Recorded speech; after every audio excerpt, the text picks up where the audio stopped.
Alright guys, since I'm stuck in the story waiting for revives, I'm going to do a tutorial video today because a lot of people seem to have questions about the game and like how to progress certain things. First off, this is your investigator level. In the top left, you see where my cursor is. This is the one thing in the game that kind of like gates you from certain things like progress and whatnot. So, when you're leveling your awaker at the start, you'll be able to go from like 0 to 10, right? Like, say this person. So, you'll start at 1, you go to 10, you upgrade, and then you'll have Edify. Edify costs this resource for this character. Each one costs different resources. You can actually go here, click it, and then it'll tell you where you can get it from. You can go to Voucher Exchange, which is your shop. Well, we'll just go to it. And then buy it here. I usually, if you have like extra resources like tickets, I would honestly say buy this every day because you can fuse these together later on to make the bigger, more costly ones, which is actually really nice. It's nice that they give you an option to get that resource like that because you can get it from something else that I'll show you, but that takes Minifin. And I'll talk about Minifin real quick. I might be talking too fast. If I am, I apologize. You could put me on like 0.5 speed or something. And then this is your... Oh, shoot, I did the same thing. Duh. Residual Echo is your interlude drill for it. And that's nice that it takes you right to it, but like I said, this takes Minifin. But it also gives you XP. You see this down here? This is your Minifin. It costs 20. You'll get 20 XP for the stage. This is what levels up your investigator level. This thing right here. So if you see that number, those torn old brown pages are what levels this up. So if I got 20, I'd be at 2771, obviously. And this is your Minifin up here. It restocks over time, as it says right here. You get one every 5 minutes. You can also, like, there's the replenishment thing. If I have any, I might already use them all. You can find them in the store.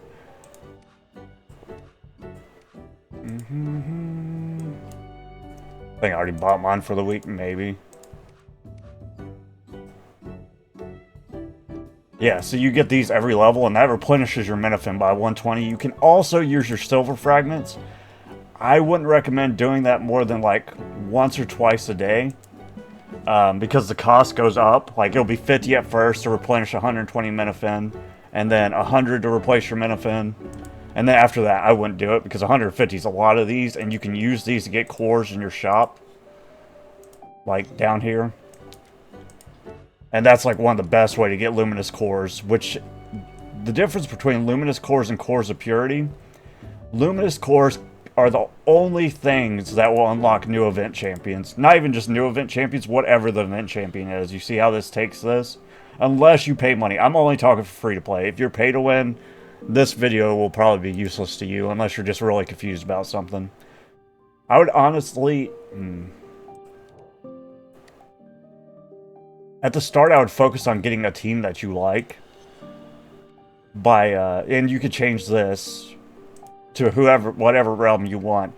For me, it was really easy to use Aquer at the start because Cassius is a very good early game champion. And Retaliate is like the most free-to-play, best way to win. But let me keep talking about the Minifin real quick. We'll get back to that. That'll be later in the video. We're just talking about like the early stage things. Something I would recommend. I don't know exactly when, but at a certain point you'll unlock hard mode. I would recommend going back if you're stuck in normal mode, because it starts getting pretty hard around chapter 4 and 5, where you might get stuck where you just like don't have enough revives or anything. I'd recommend going to hard mode, going back to chapter 1 and clearing it, because it actually is it's a lot easier than the later chapters of normal, like the early chapters of hard. And it still gives you 120 XP, it gives you cubes. It's very good to do that to try to get your level up early. Because like I said, your investigator level will like keep you from being able to do certain things. Like, level up your champions, edifying them. Because, like, let's say you're level 5 or something, you might be able to edify, like, once. But then it'll say you're, like, 20 out of 20, and you have to hit a certain investigator level to get it to, like, 20 out of 30. And then, let's see. Also, make sure you're doing your assignments, because you get XP for this as well. Like, every day. The higher your people get, the more XP you'll get, because, like, the higher your Awaker's level, the more goods you get from these. Also, it does your, like, weekly pass thing. If you play the game right, it's tough, but it's definitely possible to progress, like, throughout the entire game. Because I'm, like, on the final chapter, and I have not been, like, really gated too much. Because even, like, I'm still waiting for something, too. Because after 55 out of 50, or level 55 investigator level, I start getting transcription. But yeah, just make sure you're claiming all your free stuff, because they give you free stuff, like, daily, almost. Check your mail. Claim all. You don't even have to read it, because sometimes it's not in English. But yeah, this is another good way to get, one, your resources. Events are always good for everything. So you get 120 XP. It costs you 120 Minifin. But this event's really good because it refunds you 20 Minifin every time you complete a stage. So you can actually farm this stage easier than other events, because most events don't give you Minifin back. And once you complete like a certain stage, if you're not going, you don't want to play through it all again, you can just recreate with your Minifin. And I'll show you what I'm talking about with, like, you're getting, like... Oh, they gave me enough to do another one. See, that's so nice, dude. That's crazy. Alright, so now you can replenish Minifin, right? So I can use one of these needle things, which I got from leveling up, or from the shop. Because every time you level up, they give you one of these. I'll show you where it shows you the goods for that anyways. And then you get 50 silver. I can get 120 Minifin. And if I redeem this, and I use it real quick...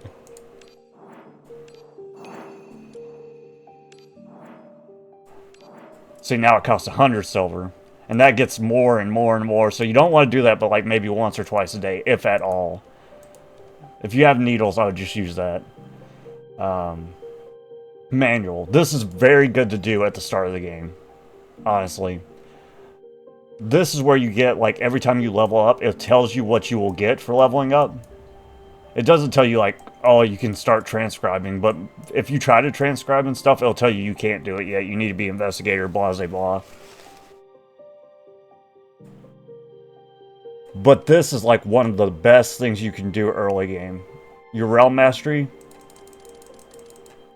Because, like, if you edify, like, every type, say you get one awaker from each type, and you edify it once, that's 5 cubes. And then 200 silver essence, and then you just edify them again, and you get another 5 cubes, and another 200 essence. That's crazy, dude. This is like one of the most important things to do at the start of the game, to get a bunch of cubes, so you can get the champions you want. This is used for skill stuff. You have to be a certain level to upgrade your skills, like everything else in the game. This is what gates you. And this is what gates you from getting this. Even though story does not cost any Minifin. So if you can progress in your story, it doesn't matter if it's normal, hard, or whatever difficulty, you will get XP for doing that. Now you don't get XP, I don't believe, for doing the same stage over again. Only the first time. So if you're stuck in the stages, and you're out of Minifin, like if you're completely stuck in the stages, I've never really had that happen, but that's because I only play for videos. If you're trying to, like, hardcore play this, you probably will get stuck at some point. And this is your event thing. I would say do this every day. And try to focus on doing your weekly missions and everything like that, just so you can get the extra rewards just for playing the game. This is pay to win. This is not pay to win, so that's up to you. And then... I think that's the main things about this. So this is, it even tells you what your Waker Edify is. There's a lot of things in the interlude. I would suggest doing, if you can, doing this daily, because one, it gives you XP, 240, and two, it doesn't cost you anything to do it once a day, and you get pearls, which you can use to buy things. At the start of the game, there's a lot of things you can, that's also a good way to tell, like, if you don't know what kind of team you want to do, and you want to see what kind of team is strong. I don't do it because I like to build teams based off what I like and trial and error and whatnot, but if you wanted to do that, You can go to that thing and then look at deep dive record. That's not it. I just looked at it. Investigation records rankings. See, you can see what the best teams that did this were. So apparently, the best person used Riker, and that means they killed the boss like super fast on a higher difficulty. This team's apparently OP. This is the Caro team. Ultra team. Dang, people don't use Wanda. I love Wanda, bro. And you kind of have to... I like to figure out what I like. Cassius is OP. That's not what I use, but I like him. Yeah, I use Cassius, Goliath, and people. But that kind of shows you what champions that you might... Some of them are event champions, though, because, like, let me show you something real quick. This is, like, your easy to get, like, super, super rare champions. You don't want to be using rare champions, I can tell you that. They're not near as good. The champions they give you at the very start, like Lotan, you could probably use Lotan. She's not the worst, but Ogier, Doll, Ramona. So if you go to Awakening Details, it'll tell you what champions you can get that are SSR. And it's a pretty good chance for like a gacha system. And you get so many cubes, bro. So I can get Goliath, Cassius, Celeste, Pharaoh, Sangha. So these are going to be my easiest SSRs to build up. I use Cassius, Goliath, and Sangha. But when I was starting out in the game, I was using Chaos people. So here it'll show you Pandia, Alva, Karen, Nymphea, and Nautilus. I think I already said that one, but... so one thing is... Chaos is the one... You probably already know this, but Chaos is the one faction that can work with Kairos, Aquor, and Ultra. Aquor cannot work with Kairos or Ultra. Kairos can't work with Aquor or Ultra. Chaos is the only one that can work with the other factions. And their bonuses change based on what the faction is. I'll show you how you can find that out in a second. I would highly, highly recommend early game trying to get a Karen. Karen is so good because she gives you free Arithmetica every turn. There's some teams... Well, let's look at this real quick. Let's look at the Realm Mastery thing.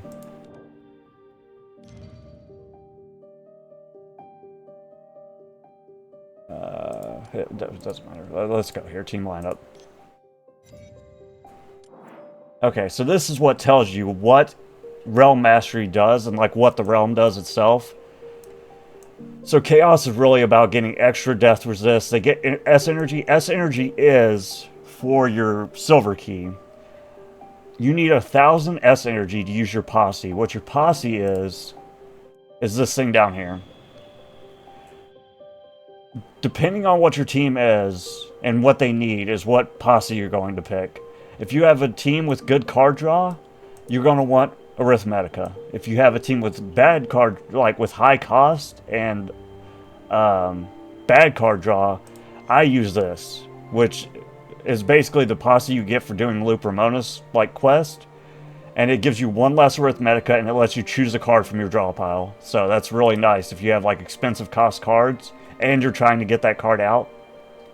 See how my deck works is like with Aquor, the more cards you play, the stronger you get as the time goes on. Like Goliath, every time he plays a card when he's roused, it gives strength and tentacle damage. Every defense card that Sangha plays when she's roused gives more tentacle damage. Every card Cassius plays, well, every card that I use that Cassius plays gives more retaliate. Every card gives more retaliate when he's roused. And as I said, early game, retaliate is like the best damage thing you can have if you're free to play. The reason why that is because bosses trigger your retaliate because they will have like attacks that have like ×5, ×6, ×7. And then every time they do one of those attacks, they get retaliate. And Cassius has a thing where if he uses, it's a 3-cost card. If he uses it that turn, they take the retaliate damage and then half the retaliate damage for every attack they do. So they're taking 1.5 times your retaliate damage multiple times if they attack multiple times. Poison, see, I tried to do poison at the start. The problem with poison is, even though it's easy to stack, typically, it's hard to proc. One thing they added into the game, well, I'll show you when we'll get into some gameplay too, to kind of like show what certain things are. Like I said, this is just a tutorial video today. We'll probably do an actual video later, but I'm just explaining everything, because I've had a lot of questions about this game, so I'm going to just start linking people to this video. And I understand, it is very confusing, and the translation sometimes not always the best, but it's pretty dang good, and they're always improving it. Okay, where were we? So we went over Realm Mastery. And I'm going to be honest, I think my sister went the Karos route, and there's nothing wrong with that. You pick who you like, honestly. Anybody can work. But Aquer is one of the easiest. It even says that when you're like looking at the Awakening team and whatnot, when you're looking at which one you want to get, it tells you Aquer is the easiest to get started. I have the hardest time with Karos, because they're like very take damage and heal damage back up and use their exalts. See, one thing about certain factions seem to like to do certain things. For instance, with Aquer, the more cards I play, the stronger my deck gets, like I was telling you with Tentacle damage. And like Retaliate and Stacking Strength and blah blah blah. And then like Karos, they want to spam their exalts. Chaos wants to spam the Silver Key, and they want to do a bunch of attack damage kind of things. Just like a lot of their attacks stack with each other, and they have a lot of card draw. Ultra is just kind of weird. Wanda's like super good. Other than that, I don't know. They build Retaliate really good though, I will say. But like I said, only certain champions, like right now, Helot's out. You can only get Helot while this event is happening. Sometimes they loop back around to events, like A24 is not a new champion, but they loop back around to her, so you can get her right now. My sister uses her, and she likes her a lot. I don't use her. But like I said, if your Waker level's not so high, they will not let you edify until you get that Waker level up. And I would check like everything you do for those brown pages. See, these don't give brown pages. If you're not getting brown page, well, yeah, these do. If you go into it, this is what you need. This is your XP for your investigator level. That is the most important thing. And like I said, the only thing that doesn't take Minifin that gives you that XP is these stories, and like that's about it. And assignments. Assignments don't take Minifin, but they're time cost. Like, they take time. 1 second, I need to make sure.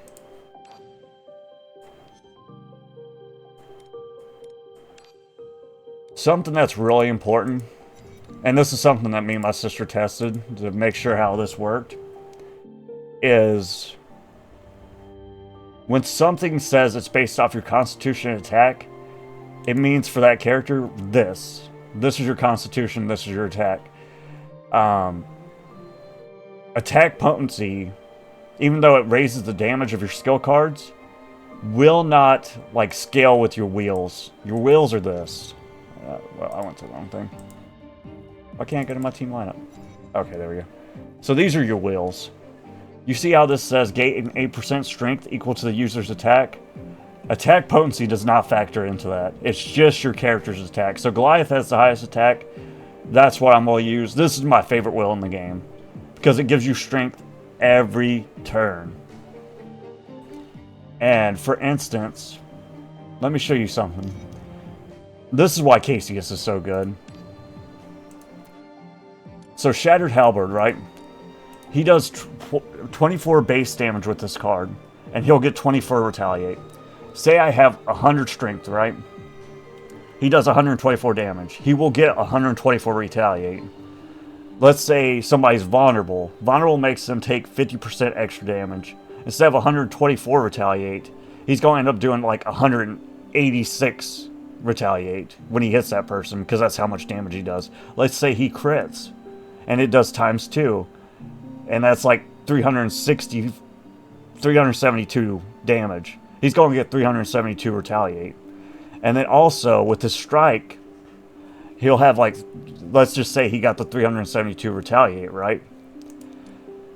He'll do 15% of 372 plus this. So that's how he scales in the late game. And this is what your rouse is. This card is your rouse. It is very important to get these cards. Because, like, for instance, once I use this for the rest of the match, he is going to get 9 retaliate for each card that he plays. Not for each card played. That's kind of a misnomer. Because it seems like it's saying, like, every card you play, only his cards. So if I play Goliath's cards, I'm not getting retaliate for that. And then, as I said, that'll boost his attack here. And then also retaliate, like I said, every time they attack you, they take retaliate damage. Plus, every time he plays a card, he heals, which is super nice, dude. Based off his base constitution, which is here.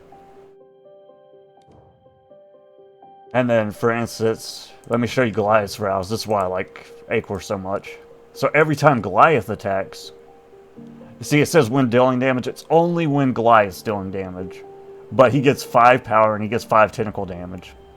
And then what I like to do with Goliath, when I have Casey's Shattered Halberd, but that's the move that basically gives him the retaliate based on damage he does, he has an ability where you get to choose between Hibernation and Usurp. I never use Hibernation. I always use Usurp.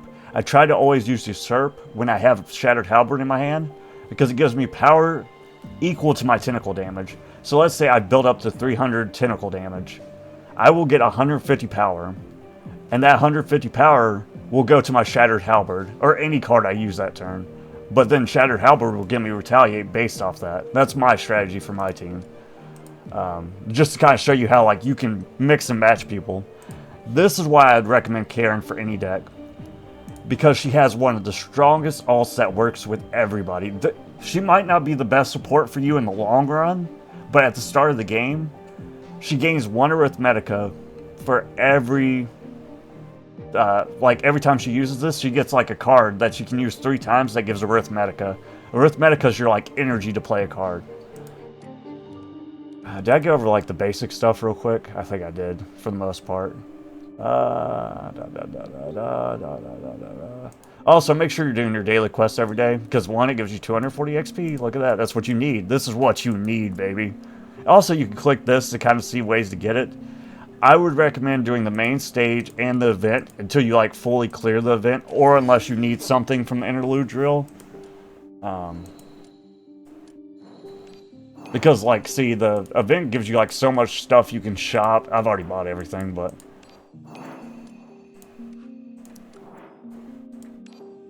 But see, these are all things that you need to edify. And this is how I got my characters leveled up pretty fast early, was by doing these events and buying the resources I need to edify my people from events like this one. This was a great event. I think you still have some days if you want to start that. Some events are definitely better than others. Because there's actually one that we've gotten quite a bit recently where the shop is just like giving you random items. That event, in my opinion, sucks. It's no good. It's probably still better than using your Minifin and interlude drill on random things. But it's just not as good, honestly. Also, if you're starting out, this is something you should do. If you can. As much as you can.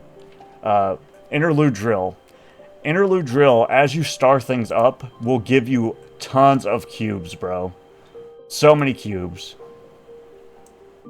Like, you get a cube for every stage you do, and then you get a cube for your star level. So you want to push these as far as you can. And then when you do that, you can go to this right here.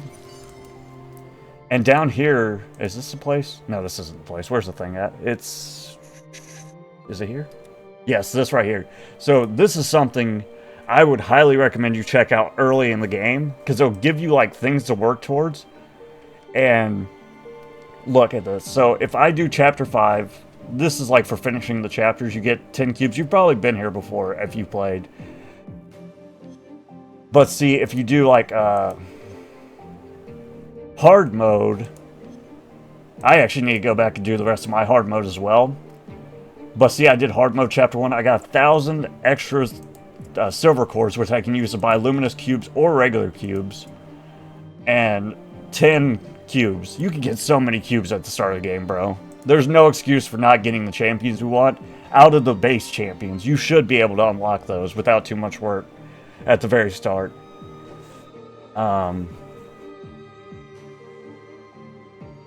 That thing's just hard to do. I wouldn't even you could try it early game, but I wouldn't even recommend it. It's a pain in the butt.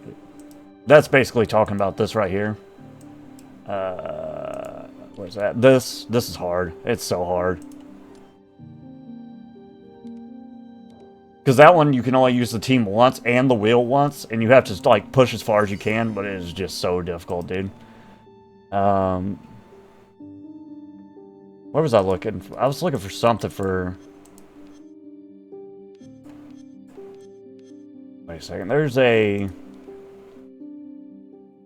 So you can actually get 2 SSR champions from doing...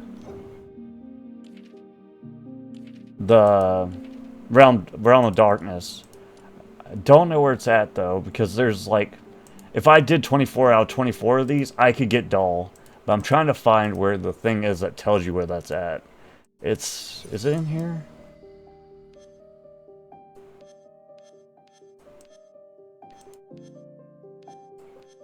Yes, this is it. First encounter with darkness.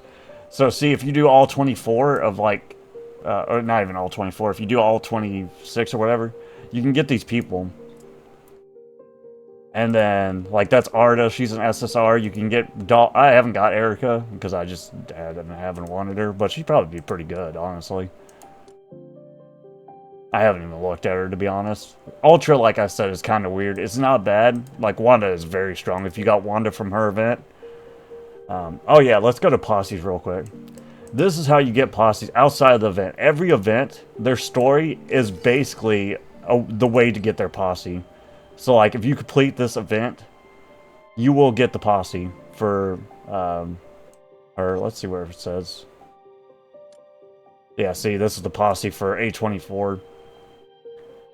And that gives just straight alien myths. That's not for me, personally, but that's something, I guess. Realm Mastery is good, because Realm Mastery boosts your effects. Like, my tentacles, it'll give me, like, more defense when I'm in, like, calm stance or whatever. And that's another reason why Acor is the easiest, is because it has so much default shield, damage, everything with, like, tentacles. Which other factions don't. It really spoils you, to be honest. What was I going to look at? Posses. So, investigation. This is where you can find your posses. This is also where you can start to unlock Loop Ramona. If you do this, you'll get her posse. I think it's like actually one of these. So finish this, you'll get her posse, and you'll get this thing right here in your inventory. It takes 60 cubes to unlock Loop Ramona. A lot of people like her. Obviously, you could tell by when we were looking at the best teams for the deep dive. That she's on a lot of the teams. So if you were looking for some, like, if you're trying to look for an optimal team, she's probably on it. Like, let's look back at that real quick. That's not here. It's kind of hard to, there's so much in the game. As long as you keep clicking, you'll find where you want to go eventually. Hopefully. But yeah, you see Loop Ramona. They're using regular Ramona, actually. Everybody likes Hamlin. I got Hamlin. I just don't use him. I don't actually really like Hamlin that much, to be honest with you, but there's Loop Ramona as well. Let's see, what else is important before we start getting into the battle stuff. I think that's mainly everything. Like I said, though, if you're stuck, like, not being able to level your person, it's this. It's always this. It's like the one thing that time gates you. Let's see. Let's go through a hard mode story real quick. And this is what I'm talking about. Like, I even have to go back to do hard mode to, like, power up my people. See, this is recommended level 45, even though it's on hard mode for, like, Chapter 2. Let's go to normal mode, Chapter 8, which is the devil. It's so freaking hard, dog. I had to use 5 revives here to beat N. Spoilers who N is, I'm not going to tell you, but yeah. Recommended level 67. Also, once you get to 60, you have to have...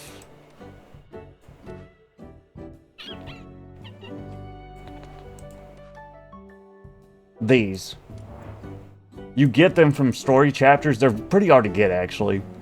You get them from story chapters. I think this is from, like, having extra fragments of your people. That's something we need to talk about as well. But these make it where you can get past 60. You can't get past 60 unless you have one of these. And you get this brain stuff from, like, if you're, like, drawing cards and whatnot from your Awaken. Let's see, do I have enough? I'm gonna buy some.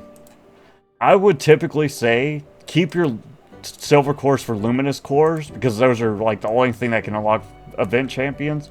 But I kind of have my team out the way I want them, so I don't really have to worry about it as much.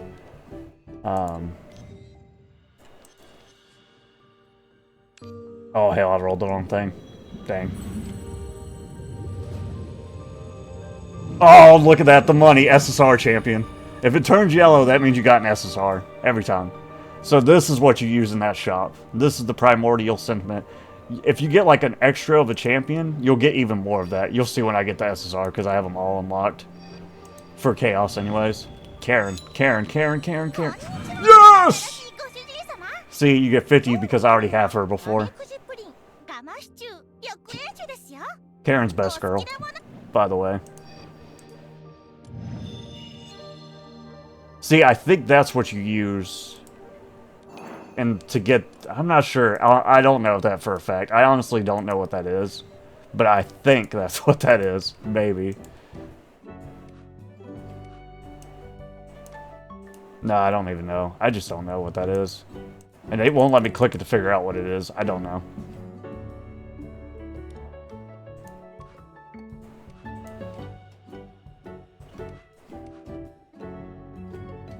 I think it could be this, though. If you have like 25 of these extra ones. The only reason I don't... See, this is where you can get this wheel. And like, it resets every so often. This is my favorite wheel in the game, and I put it on Goliath. Because it gives me strength every turn, boy. Every turn for free. It's nuts. Also, once you get your team, if they're not elite people, like if they're not from an event people's things will pop up here. Like the thing that they're supposed to get for their, whatever their card is supposed to be, will be here during the event. If you really want to try your luck at it. I don't. I just focus on getting the champion and that's it. But like if you really like somebody from an event, this is where you'll get their card.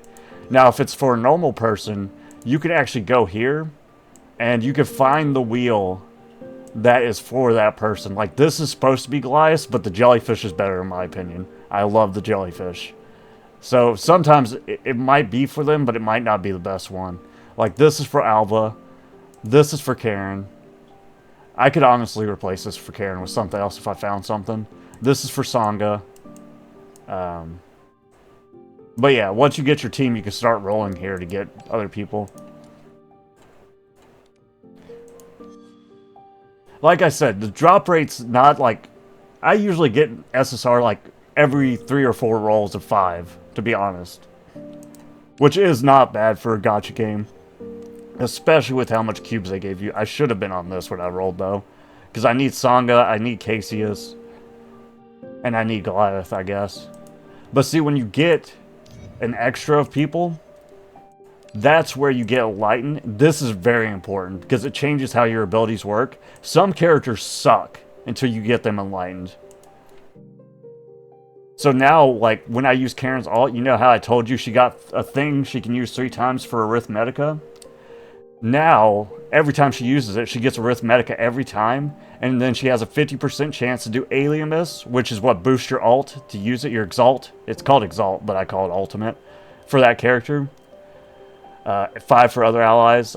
Can put Vulnerable, can put Weaken, can draw a card, or give you 200 S energy for your key. Like I said, you need 1,000 S energy to use your key, or posse.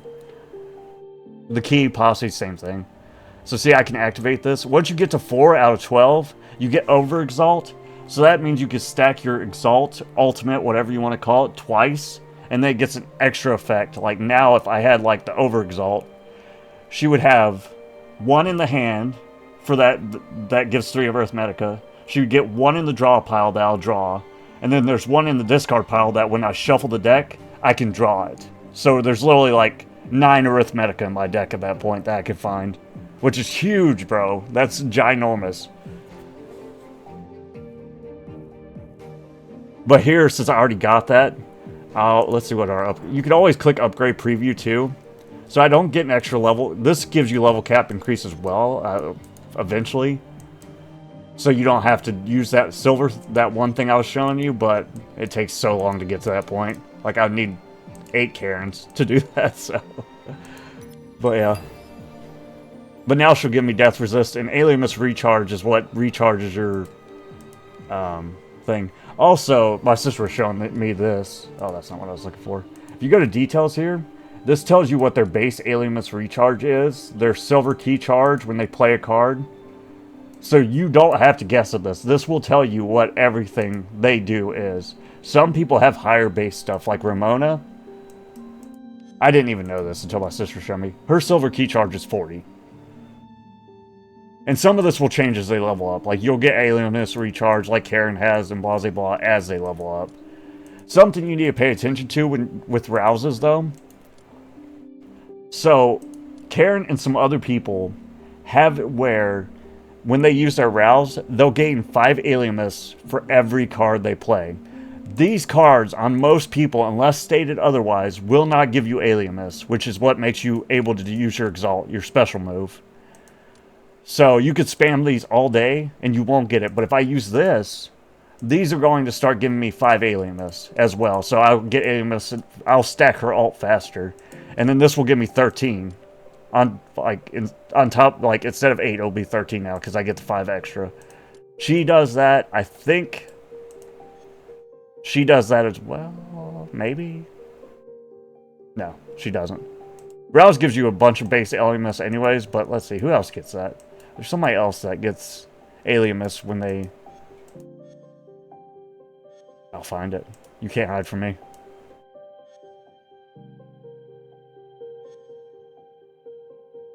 So some people call it Madness. Madness and Alienless are the same thing.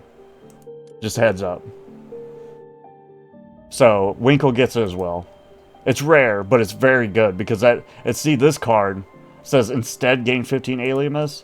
This card would not give you Alienless unless you use this card first. I would highly recommend, if you're like awakening people in the like map, to do someone like Karen first, because they'll get their ults faster and they can spam them.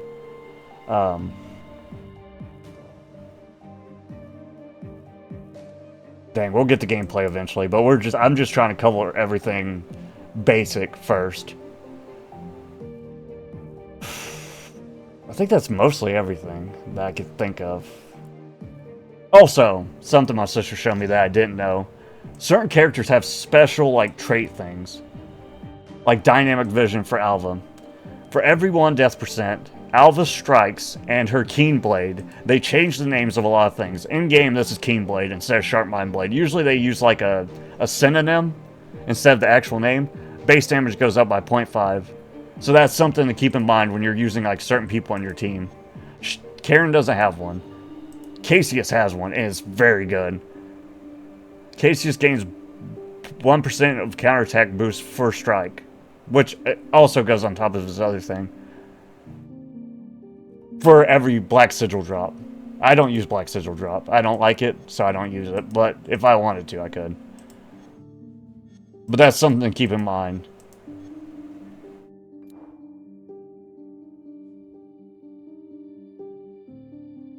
So it'd probably be good for me to like stack Death Resist, to be honest, with how some of these people like actually scale with it, but I don't typically do it. Yeah, I already looked at Karen. But for some people, that's kind of important, like him, Riker. And I'm sorry though, if you miss like an event champion, you're gonna have to wait till it comes back around. Just save your cubes if there's somebody you really want.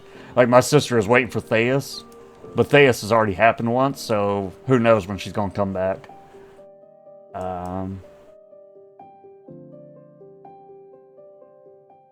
Okay, let's go into a game real quick, and if I miss something, I'll try to remember it. Also, this, like I said, these are your posses. This is how you unlock certain posses. If you go to my sister's website, which will be in the description, it'll tell you, like, I think she has all the posses on there if you want to see which one does what. So, and she's, like, been kind of filling it in as she goes with, like, information and stuff, kind of like what I'm explaining here. These reality starting points are what you get from doing the daily quest. You can only have 7, so I actually need to use one right now. So you see it's right there. If you don't use it, you're just basically overstacking it. I don't really have a posse I want. Oh, let me show you this real quick. Once you get your people to a certain affinity, you get affinity by 1. You can have them on your front page, which you could change here. And every so often, if you leave them there, they'll give you affinity. Affinity is, if you go to their awakening page, here, every time you get like a certain affinity level, it gives you a reward, like a cube, story. Let's see, I haven't read through all the stories yet, but I plan on it once I get like to the end of the game. Where's the lore at? It's somewhere. No, that ain't it.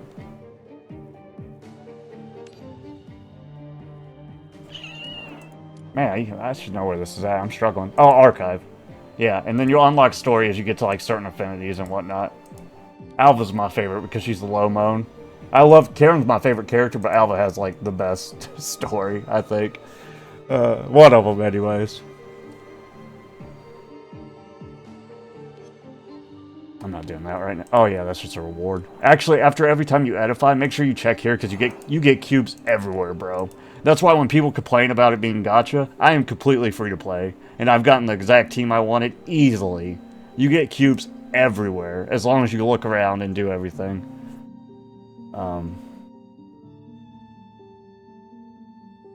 What else was... Oh, yeah. So, this part you get when you get 10 affinity. This is like a relationship thing. I've done Karen's, I've done Goliath's. I will say there's trigger warnings, because Goliath, like, straight up raped my dude. Like, it didn't show it, but it was very explicit, honestly.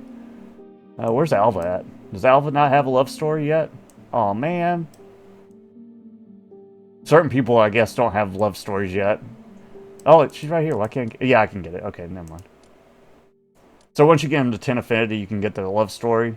We'll do Alva's right now just to show you what it's like. It takes those little things, though. And, like, if there's a posse you want, I would definitely do the posse events first. Also, I think these give XP. Like the last one. Maybe not. No, they don't give XP. I lied. Okay. Well, I lied. They don't give XP. But they do give you stuff.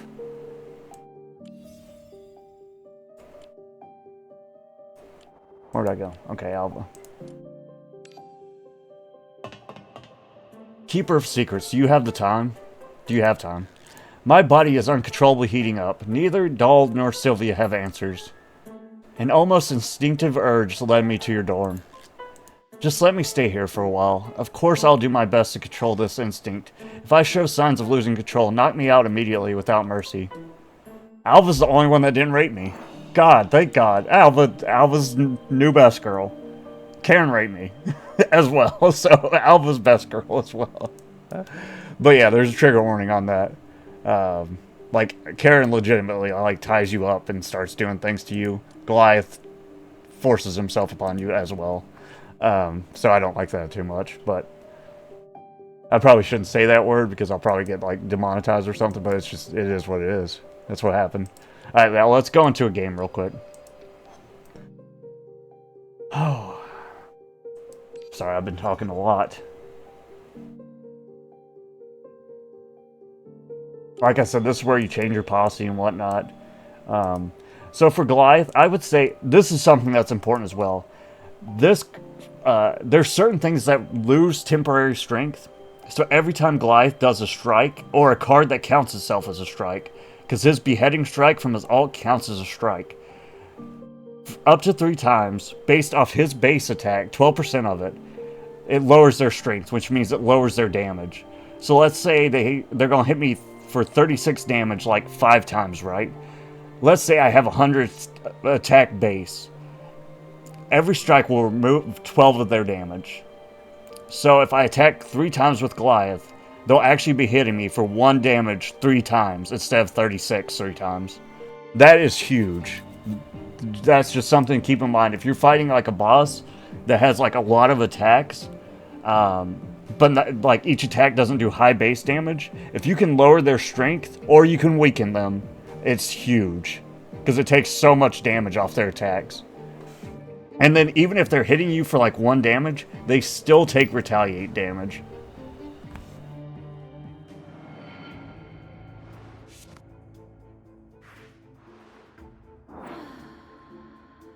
Also, there's this is called like Resolute or something. Resolve. What is it? Wait a second, let me go back to it.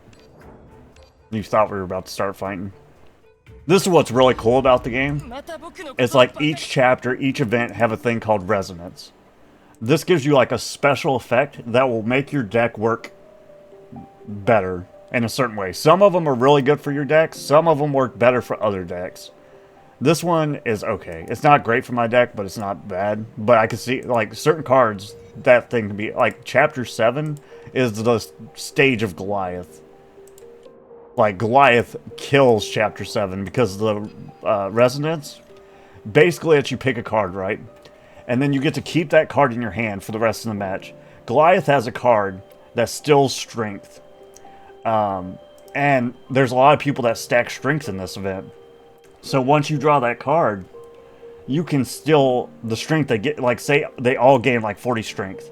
So let's say there's 4 of them. You can steal all that strength so they don't get their buff, and then you get 160 strength. Goliath kills this chapter. It's not, that was the one of the easiest chapters I ever did. So just keep in mind, some people's decks work a lot better in certain circumstances than others. This is supposed to be Alva's, but the reason why I'm using that is because I haven't got this level up. So, like, once you get, like, copies of wheels, just like Awakers, these get better. This is level 3. So, like, this used to be, like, I don't know, 10%. Now it's 20 because I got 3 of them. Like, this, for instance, you could actually see what's next to. You go to stacking. This is where you stack your multiples or whatnot. If I had one, I could do quick insert and stack.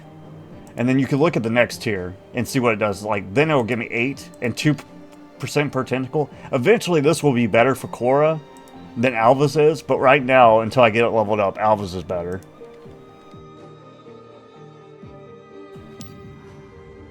Okay.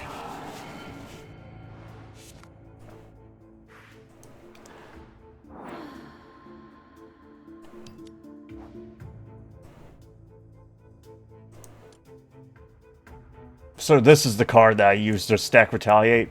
I really like to do Mercy of Beauty, though, because it actually gives me tentacles. Because, like I said, these two both buff tentacles, which is awesome.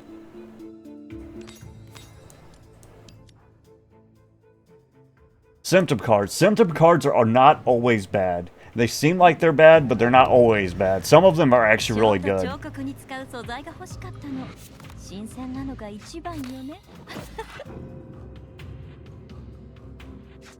But you see right now when I play her defense cards, the damage doesn't go up, but if I rouse her, it will, which is dope. This is the card that steals power, by the way. It gives 7 flat, and if they have power, he will steal it from them. And then, so this is A-Core only. You have these tentacles, right? This is your general attack stance. I almost never use this one, because it gets rid of a tentacle. I don't use it. It's supposed to give them 125% damage. I just don't think that's worth it for, like, getting rid of a tentacle. Even though Sangha can stack tentacles with Mercy of Beauty. The card I just used for Sangha is called Mercy of Beauty. It's one of the only cards that gives you tentacles without using Rouse. Also, you can click the tentacles and it'll tell you what they do based on your Realm Mastery, which is a stat you can look up in the places I showed you earlier. But let's say they're going to attack me for a lot of damage at the start of the game, which in the later chapters they do. I can go defense. I just got 100 shield, 96 shield. And then I'll attack 3 times and I'll get 2 shield for each attack. Now this looks really easy because I'm on hard mode, right? Instead of normal mode, and I'm on one of the earlier chapters. That's why I said this is, once you unlock hard mode, I'm not sure when you do. It might be after chapter 3. But once you unlock hard mode, I would recommend to start doing it so you get XP and cubes. And this is your power right here. This is where you can see, if you click down here, you can see all your status effects. And you can see what these people are doing as well if you click them. Because sometimes they will frail you, and frail is like one of the worst things in the game. Because it makes it where you get less defense when you shield. You see how Karen's like This is stacking every turn. It's costing 1 more, but the heal and the shield's going up by 2 every time. This gets rid of Frail, but it only gets rid of Frail the next turn, right? I usually use it because it's pretty good. And then, if they tried to Frail me, next turn it would get rid of it. That's a symptom card, but it's not a big deal. No, that's not a symptom card. That's a status card. Cards they put in your deck typically are status cards, not symptom cards. So watch this. This is 45-41. I don't know if he'll show it, but it's going to go up to 3. Dang, he died too. See, now it's 90-81, but it should be 3 costs. It just went back down to 0 because we won. Something to keep in mind about Mirror. If you get it, it will give you a copy of the card, but what's really good about it is you will retain that card when you draw it. So, like, you know that card I was showing you, that Goliath Steel Strength? Usually that doesn't retain. If it retains, that means it stays in your hand if you don't use it. So that card's not as good if people don't have Strength. But if I have it with Mirror, I can keep it in my hand until they get Strength, and then I can steal it from them. It's something to keep in mind. These are called reasons, by the way. Right now, I probably need card draw, so I'll probably take that. This is the 3 cost that makes Retaliate do 50% extra damage.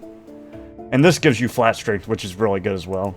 I really like Alienus gain, though. This up here is your exalts, by the way. If you click here, you can see how much Alienus you need, or how much you have. So, like, if you're trying to do the math, if you can get enough to get your exalt that turn, you can come here, look at your current Alienus, and then look at how much the cards will give you.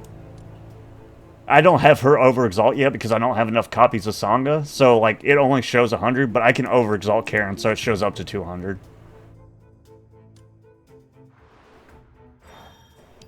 This is your death resist, by the way. So if they get you to, like, say I die once, it'll go down to half. So it'll be like, I don't know what it is, 88, 89? 89%, right? And then if they pop it again, it'll go down. If it works, if it's 89 and I fail it, which can happen because I have 11% chance to fail, then I have to use a revive or just give up on the battle pretty much. You either have to revive, retry, or give up if your death resist doesn't pop. Popping death resist usually gives you like more Arithmetica for the next turn. And some decks actually work by stacking that. Chaos people do a really good job of getting death resist. So this is the card that gives me an extra tentacle. It has retain as well. That's only, I think that's because of the event, I believe. But like, you see how I only have 1 tentacle here? If I use this, I have 2 tentacles. Which makes them do more damage because they're attacking more times. So see, this gives me Alienus, for instance. This, it will because of my wheel, but typically it wouldn't. This would not give Alienus for his alt, but this would. You have to pay attention to which cards give you Alienus. Also be careful. You have to make sure that this is not highlighted to put it back. Put it back in your hand. Protective Shield does not give Alienus.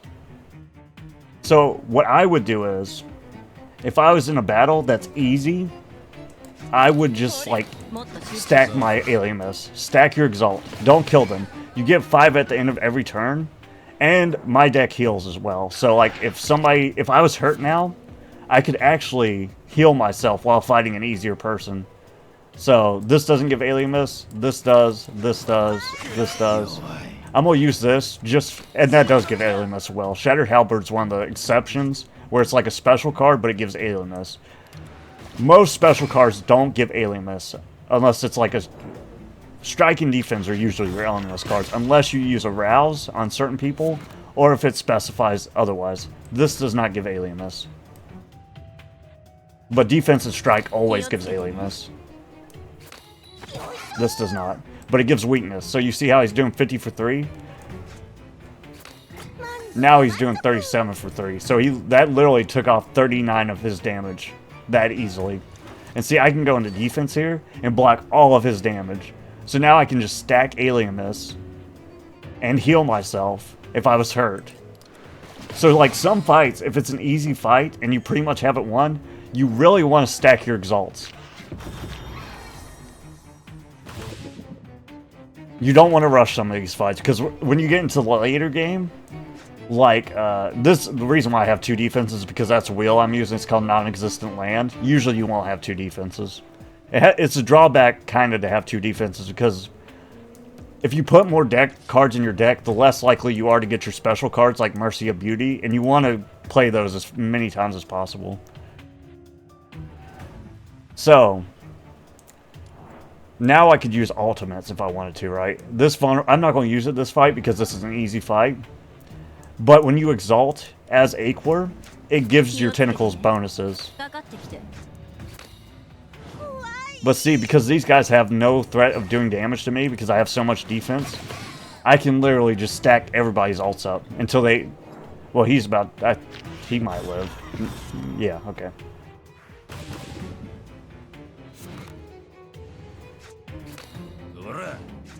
It's not like the most exciting, fun, fast way to play, but it's important. It will be important if you're free to play to do that. Because if you don't do that, you're going to be in trouble. These are cursed. Usually they have a drawback, but sometimes they work really good. Like if you're on like one of those chapters or events where you get a lot of symptom cards, some of these cursed things work really good with symptom cards. I usually don't take them, and this one's always good because almost every deck puts a debuff on the enemy. If your deck's not putting some kind of debuff on the enemy, I don't know what to tell you, bro. If you're early game, I don't know about late game. I'm sure there's a lot of chaos decks that don't put debuffs, but I would recommend. This is something I recommended to my sister as well. Getting rid of cards so you can draw your better cards, like Song of Strike. Be careful though. For instance, like you see how she only gets Alien Mist from her strikes and defense. I would never get rid of all of like one of their cards. Like I wouldn't get rid of her strike and all of her defense, because then I'd have a hard time getting Alien Mist. The only time she would get Alien Mist is if like someone else buffed her, or at the end of the turn, because you get 5 at the end of the turn. So, but her strike sucks, so I'm taking that out, and I'll get 30 sigil for it. This is where you awaken people. This is where you get your Rouse cards. I would say sometimes, most times, on a map, you can get to a healing station. I think this one over here. Oh no, it's a key. Wait a second. Yeah, here it is. If there's 4 healing stations, I would not buy it at the shop because you're wasting Black Sigil. Black Sigil's up here. This is what you use to buy things at the shop. If you have 4 healing stations, I would just not heal at the healing stations ever. And I would always get Rouse. Even if I was like low HP, I still wouldn't heal at the healing station. So I'm going to take Karen's, right? Because she gets 50 Alien Mist. And the reason why it's 50 for me is because I've leveled it up. You can only level up your skills after you hit a certain Investigator level. If you're not high enough Investigator level, you can't do it yet. Like I said, that's how it blocks a lot of the things in the game early on. But she gets 5 Alien Mist every card she plays after you use this card in a battle. So let me go back to the shop. I typically like to use my Black Sigil money only on relics, because they're up here too. You can only have so many relics. Keep that in mind. This makes it where I can buy things for cheaper, so I'm going to get that. This is something they changed. They made Toxin and Retaliate's reasons very good. Because what it used to do is just put poison on people. Now it triggers 15% of poison. So that's one of the worst things about poison decks, is that like it usually only triggers once a turn. No matter, like, if you stack it, unless you have something special. Some people's moves will trigger it, which is rare. There's a posse that triggers it, but that's using a posse just to trigger poison. But you might have to do that. And this a reason triggers it. So that's like the only multiple way to trigger poison. That's why it's not typically as good as Retaliate if you're free to play. Also, if you get the Retaliate thing, it also triggers it now. That used to not happen. Karen puts poison every time. If you're roused... That's another thing her rouse does. But if she's roused, when she uses... I'll show you next fight, actually. Instead of explaining it, it'll be easier just to show you and then...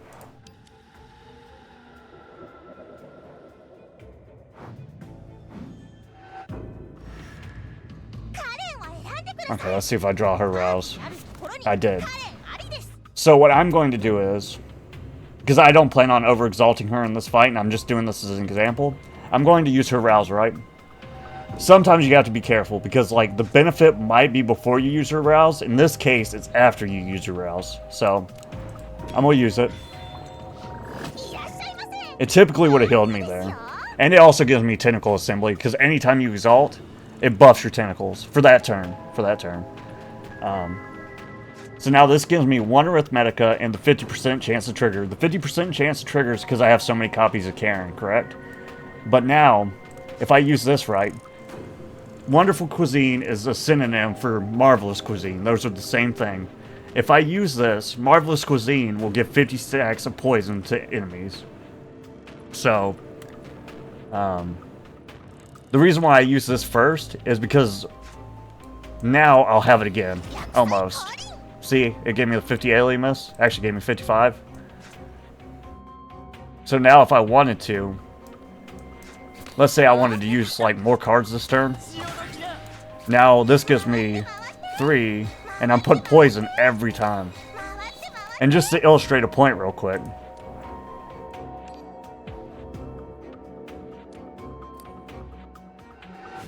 Typically, you wouldn't use that on that card. I'd use it on, like, Mercy of Beauty or Shattered Halberd or something, but this is just for the example of this reason. So it's going to do 15% of 240.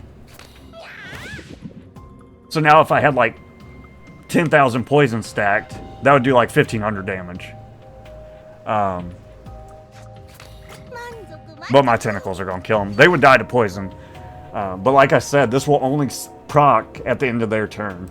Unless you do something like I just did with that reason, or if you have like somebody's ability that does it.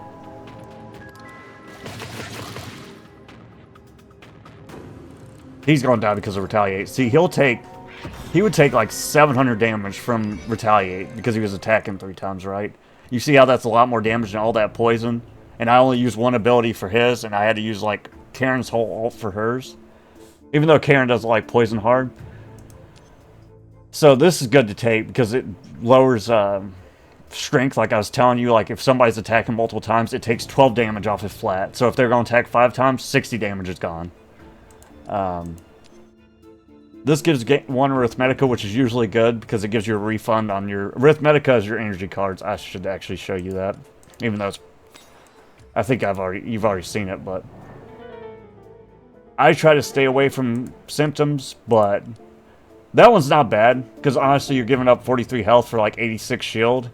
And Sangha does more damage based on what your shield is, so that's not bad. And a silver relic. This is a good silver relic too, because like it makes it where your symptom cards won't stay in your deck the whole time. Because one problem with symptom cards is usually they'll multiply in your deck, and then you'll just start drawing symptom cards sometimes. This makes it where that won't happen. It gets rid of them. So that actually, like, works with that symptom. So I'd take that, honestly.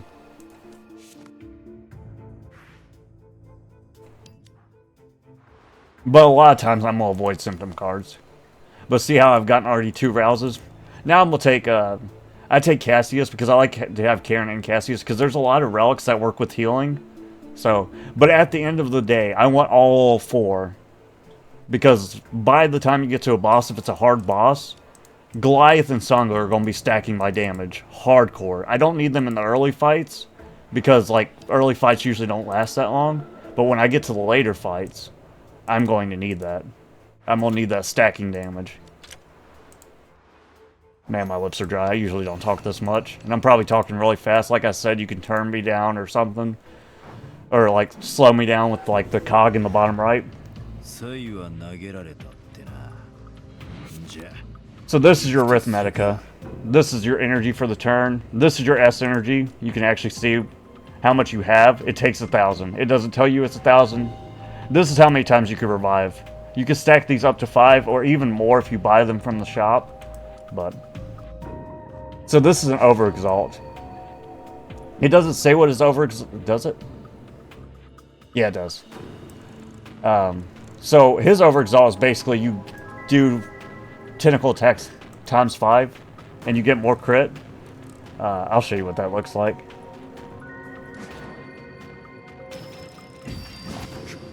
He also vulnerables people, which is really good. Well, okay, he just killed everybody with the tentacles. Didn't see that coming. Okay, this is the Retaliate thing, right? So, if I use this card, let's say I have 2,000 Retaliate, I'm going to do 500 damage just for using this card. And you can get, I've had up to like 12,000 retaliate in a fight before. Later in the game, it gets kind of nuts. Typically, I would like Might Makes Right to have the mirror, though. The reasons are usually random. Some events will let you choose, and the shop will let you choose, but usually it's random. But I would, if you put in a reason, you can't put another one. You can only put one a reason on each card.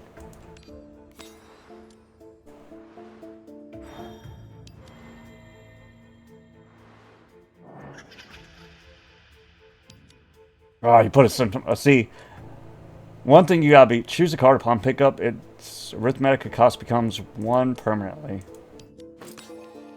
Oh, okay, so I can change one of these to 1 cost. It gave me another symptom, though, which I don't want. Typically, you would pick, like, your most costly one, but I'm gonna choose this one. With the reasons, I would pick the card you're going to use, like, every turn. Because usually they stack, and usually they have a benefit that you want to use them every turn. I need to not pick up any more symptoms if I can help it. I might already be screwed, though. Because there's some things that you interact with that'll give you a symptom no matter what. Like these little things right here.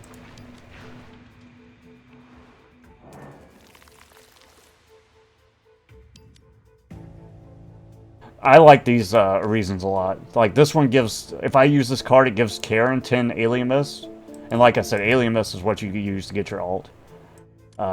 But this one will give 5 Alien Mist to everybody. I like that a little bit better. Because that's 15 Alien Mist instead of 10. And I'm going to use defense more than I'm going to use Toadstool, typically.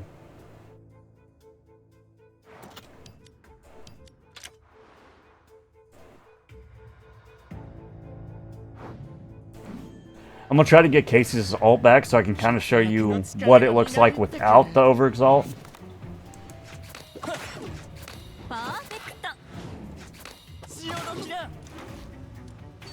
But you see how it's like 23? It's supposed to be doing 23 damage. His does 213.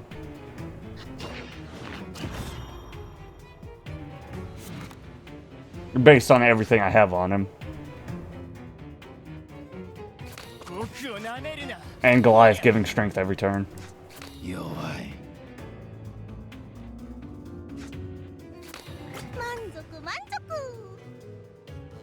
So also, because of that scalpel, like I said, right, if I did his strike this turn... Actually, let's do it. I'm going to show you something real quick. You see how she's hitting 44? Boom, 28. And I could, if I had 2 more... Actually, let's do it. I'm wasting a lot of things, but I'm just showing you guys anyways. Like, this is such easy difficult, it doesn't really matter if I waste things. You don't want to waste things later in the game. So you see how she's at 28, now she's at 12. And I could actually do it again and make it 1, if I had enough energy for it. Actually, I couldn't because, like... So the thing is, because that was an AoE attack, he can only apply it 3 total times a turn. So it would have went 42 here, 21 here. So I couldn't do it again here. For him, anyways. It's just that that wheel has that drawback where you can only do it 3 times. But certain people have it where they can just keep lowering it. Like Wanda, she can consistently lower it if you keep playing her cards. Inspiration's super good because it gives you Arithmetica and draw every time I use defense. It'll put it in my deck somewhere.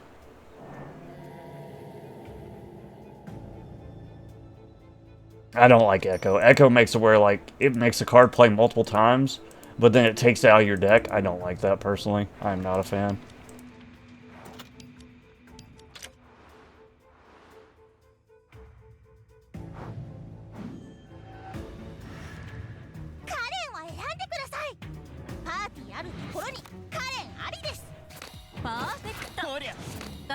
But yeah, you have to rouse people every fight, though, to be honest, so that's something to keep in mind.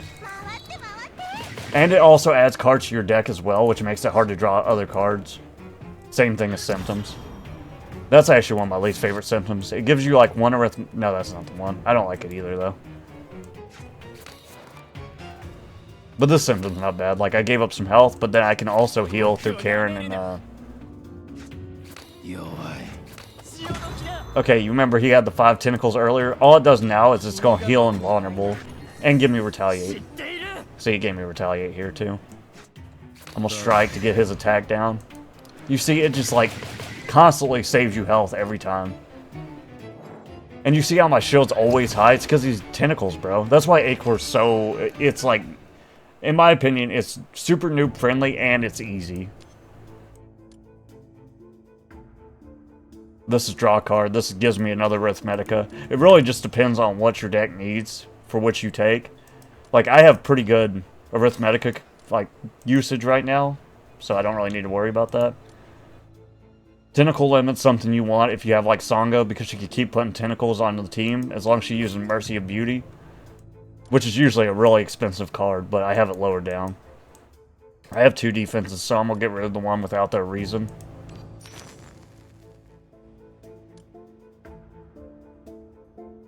This is permanent tentacle damage too, by the way, which is nice. For 36, that's not bad, but I'm almost full on relics. Sometimes you have to be careful what relics you take, because you don't want to, like, get weak ones. Definitely if you are having, like, a harder fight later on. Goliath's basically just in my deck for, like, late game scaling. He has a lot of burst damage, but he's really just there for late game scaling.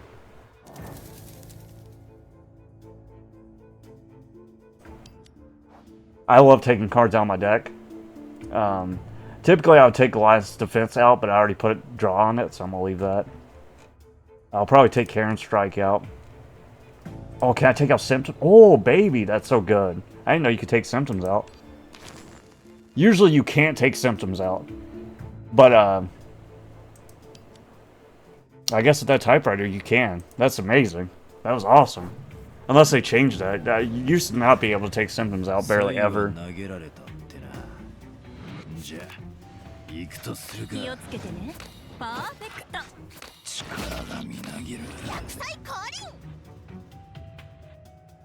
So now every time I play a Karen, because I roused her, of course, every time I play a Karen card now, I'm going to get health and I'm going to get Alien Mist. This would be another fight where, well, actually, if this was like, if this wasn't so low level, this would be like a fight I would try to burn real quick, because these birds scale really hard, actually. But they're underleveled, so I can actually start farming my Alien Mist still. There's certain cards you want to focus on using, depending on your deck. Like for me, it's Shattered Halberd and Mercy of Beauty. Because Mercy of Beauty gives me a ton of shield, and it lets me stack tentacles. And typically I want to spam my Rouse cards too, because one, even if you don't need to like scale into the late game, it still gives me the Alien Mist. It gives you a ton of Alien Mist every time you use it, which you could save for your next big fight.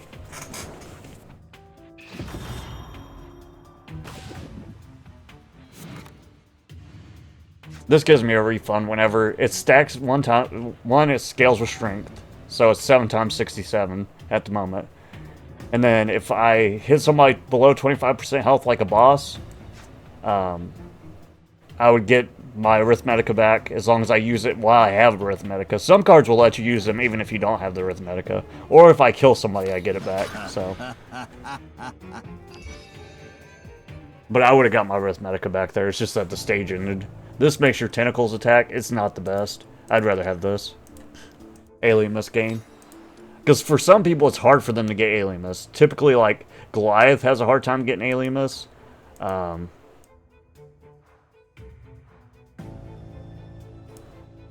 wonder where this door goes, actually. I'm going to check real quick. Give me 1 second. Hopefully it's not behind an illusion or something. Oh. Okay, never mind. Usually I try not to take the doors, because, like, the doors, you can't go back through them. Tunnels, you can go back through. Like, I can go back through this. But, like, if I went through that door and tried to come back through, I wouldn't have been able to do it. Always try to get these done, because they give you more silver cores, which is nice. Because that's how you get luminous cubes and whatnot. For instance, like, I have to have exactly two symptoms or less, which is what I have, so. And then I just gotta hit him for 5,200 this next match, which is super easy.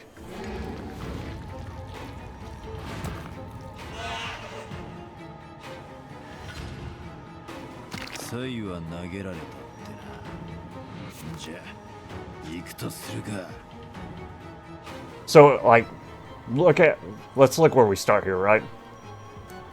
We're at 111 times 2. Also, make sure if you have a symptom like this when you use it, because it's going to give me fragile. I don't want fragile.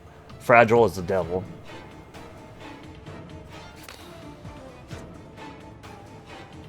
Alright, 111 times 3. 111 times 4.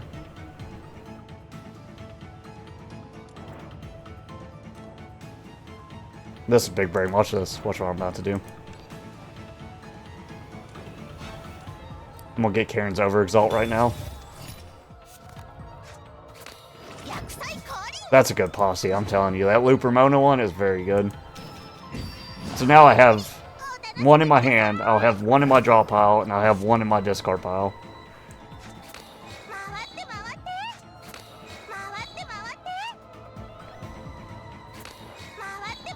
So now we're already at 131 times 7, right? And then I'll probably use this.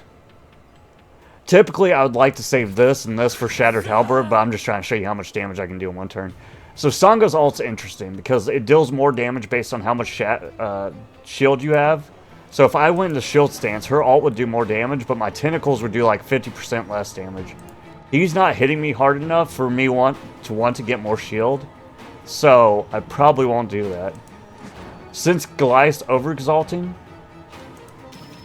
I always take Usurp. Always, personally. Because one, I don't like Beheading Slash. Beheading Slash is Decapitating Blade, which is the 3 cost.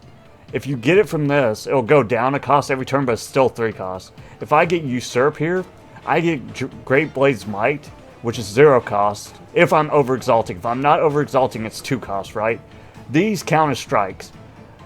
Beheading Slash does not count as a strike. So, like, you know how I have that wheel that lowers their attack every time I strike?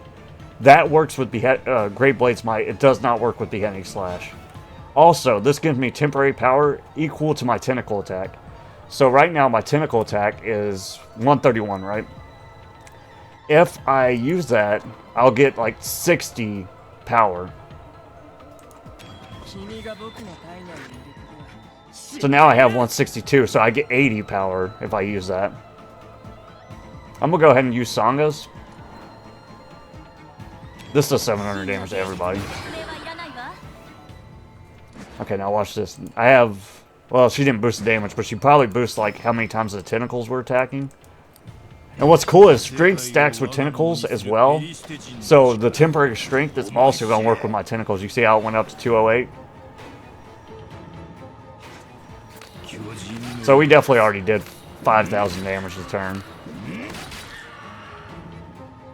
And he's dead. But like I said, I'm way over level for this. Typically, though, if I was in a real fight, I'd want to wait till I had Shattered Halberd in my hand so I could get that damage boost to Shattered Halberd for the Retaliate. You didn't really get to see the scaling because it was an easy fight, but look how many rewards I got for doing such an easy stage.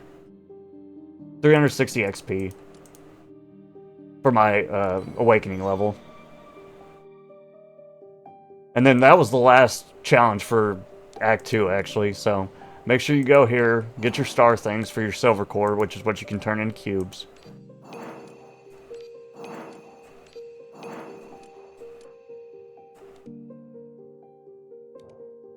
My daily quest is done.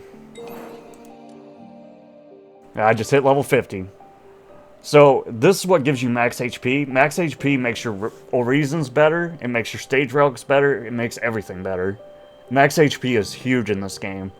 So now I can assign, but see, for me, I'm not getting much from like leveling up as you guys will at the start, because you'll start getting where you can level up your keepers higher through edifying and all that. Like, I already got that part, so, but you'll get that as well, as long as you keep leveling that up. It does get hard to level, though. That's like, really, if you're going to like, if you want to support the creators and like actually buy something, see, I got this as well from just finishing that chapter. That was super easy. And now I can roll Sangas, hopefully. Let's see what we get. It's so easy to get cubes in this game, bro. I'd say I've gotten at least like 700 cubes since I've been playing. Free to play. I got trash. Show me Sangha. Show me the money. Show me the money. Trash.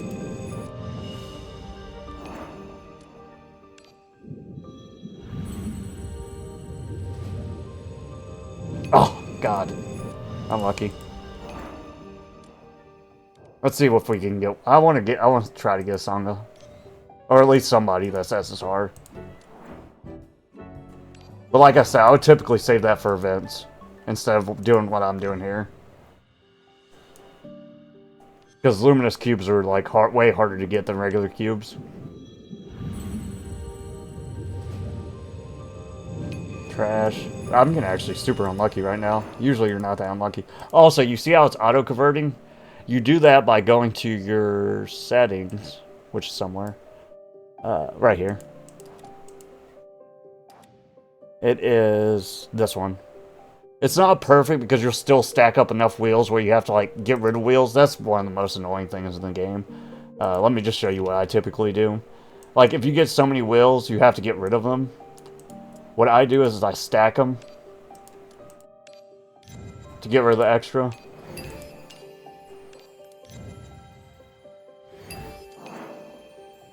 But that's what I do to get rid of them. It's like the fastest way to do it, because if you don't do it that way, you kind of have to get rid of them one at a time. And that gets super annoying.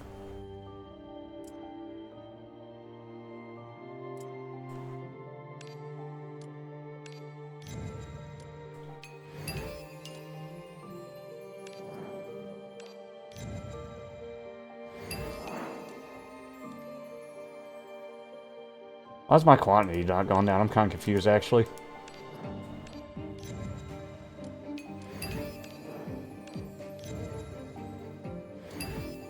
I guess you do have to get rid of them. I think it's actually giving me the ones back that I don't want. That's really annoying. Because there's no, like, select all of, like, SSRs or anything. It's really annoying, actually. Because they're, like, all locked. Like, if you want to disassemble, you have to, like, go here. If you don't stack them, and click them, and do this for, like, every single one. And then hit select all, and it's just the worst, actually. That one thing helps, but it's not a perfect system. And they make you do math to make sure you're not getting rid of things on accident. Yeah, that system could definitely use, like, an improvement, but it is what it is. Because once you get it filled out, it won't let you draw, and that's freaking annoying.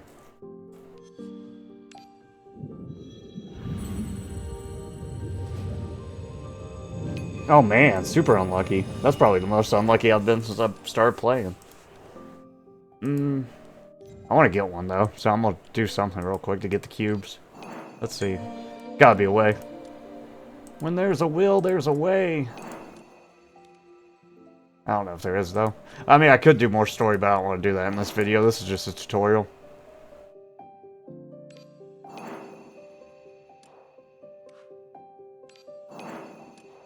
I wish you were there. Matter of opinion.